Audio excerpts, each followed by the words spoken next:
So back in the winter, New Hampshire Governor Chris Sununu started to think about running for president. He still hasn't thrown his hat into the ring, but he is considering it. Governor Sununu is a different figure than many GOP leaders today. LX political editor Noah Pransky talked with the governor about his positions over burgers and beers.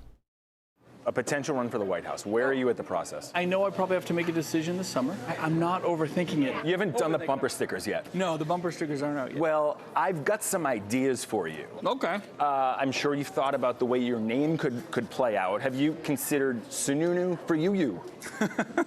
Has that one ever been I like the red hands here. Sununu, I'll shovel your driveway. No, gee, that's a winner right there. Or how about Sununu, I at least shovel my own driveway. There's been lots of talk, obviously, about the age of President Biden, also the age of President Trump.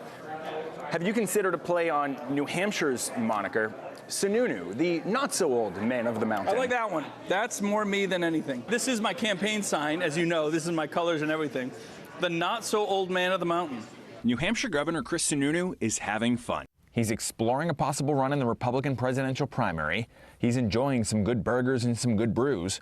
And he's pitching his interpretation of the New Hampshire motto, live free or die, to anyone who will listen. I think there's a lot of opportunity to carry the model across the country. We'll see where it goes. Live free or die. To this libertarian-minded Republican, whose popularity has carried him to 4 straight victories in a left-leaning state, it means low taxes, free markets, and keeping government largely out of personal lives, including on the social and cultural issues many in his party are fixated on. So if you have an issue with Disney, like DeSantis took up the Disney thing, I totally have an issue with Disney. I totally get it. But you don't penalize a private business because they disagree with you politically.